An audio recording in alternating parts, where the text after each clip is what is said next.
Excelentíssimo senhor presidente, eminentes ministras, eminentes ministros, doutor vice-procurador-geral da República. A Constituição Portuguesa, senhor presidente, no seu artigo 32, ela diz o seguinte: todo o arguido se presume inocente até o trânsito em julgado da sentença de condenação. Em artigo praticamente idêntico à Constituição italiana, no seu artigo 27, diz: o imputado não é considerado réu até condenação definitiva.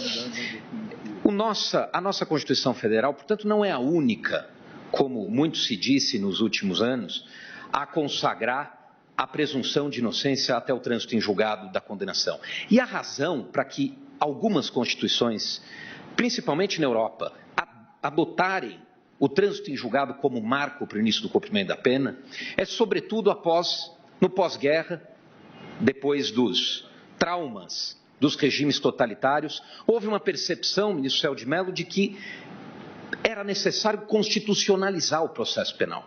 O processo penal, as garantias do processo penal, a ampla defesa, o contraditório, a proibição da prova ilícita, o direito ao silêncio e tantos outros comezinhos, princípios, não poderiam ficar à mercê do legislador ordinário, à mercê das intempéries políticas. Era necessário que houvesse um núcleo duro e era necessário haver um controle constitucional do processo penal. Ao contrário do processo civil, ministro Fux, cuja perspectiva de efetividade é a da satisfação do interesse do credor, no processo penal não. No processo penal, a efetividade, o justo no processo penal é o processo conduzido dentro das balizas constitucionais, dentro dos princípios legais e constitucionais. Senão não há processo justo. E é por isso que uma Corte Constitucional hoje, moderna, não pode se abster, não pode renunciar ao poder de exercer o controle constitucional do processo penal. E é por isso que não pode haver condenação, não pode haver cumprimento de pena antes que a Corte Constitucional examine os recursos que questionam as ilegalidades e as ofensas à Constituição que podem ter ocorrido durante o processo. Essa é a razão.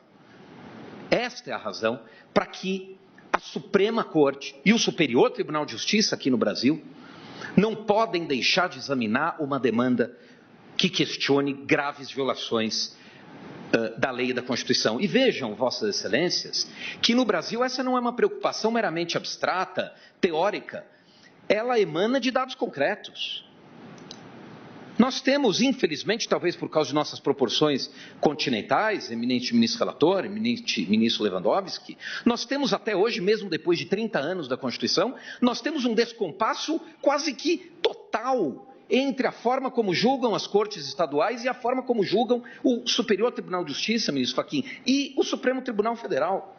Os tribunais, uma pesquisa feita pela Fundação Getúlio Vargas há alguns anos mostrava que 50% dos habeas corpus impetrados contra decisões do Tribunal de Justiça de São Paulo era objetivando o cumprimento de súmulas do STJ, matérias sumuladas do STJ.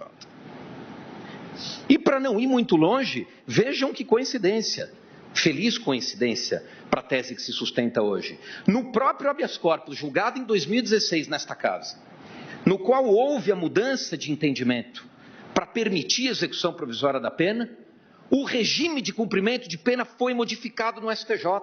O Tribunal de Justiça fixava o fechado, não fosse uma liminar concedida pelo ministro Theory, que depois veio a ser cassada no julgamento do mérito, o início do cumprimento da pena teria se dado num regime ilegal de pena, num regime que tinha sido fixado pelo tribunal e que foi alterado no Superior Tribunal de Justiça.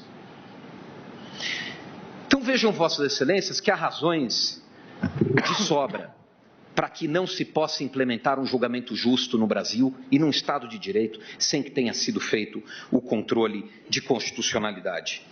E vejam também, Vossas Excelências, que a prisão continua sendo possível mesmo, dependente da decisão desse julgamento. O Brasil é um dos países que mais prende antes do trânsito em julgado, mesmo quando vigia o entendimento anterior, que iniciado em 2009, o Brasil prende preventivamente, talvez é um dos que mais prende no Brasil, ministra Rosa Weber. Nós temos uma das maiores populações de preso provisório do mundo. Aqui no Brasil, isso vai continuar acontecendo. O que não dá para ver é uma decisão carimbo, decisão automática de prisão.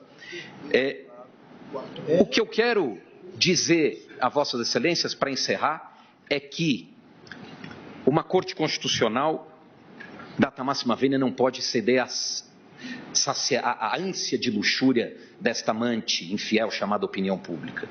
Nós precisamos resistir a isso, senhores ministros. O grau civilizatório de um povo, permissa a vênia, não se mede pelo número de instâncias que ele exige para condenar, mas ele se mede pela forma como esse povo protege e garante as suas cláusulas pétreas e a sua Constituição Federal. Muito obrigado, senhor presidente.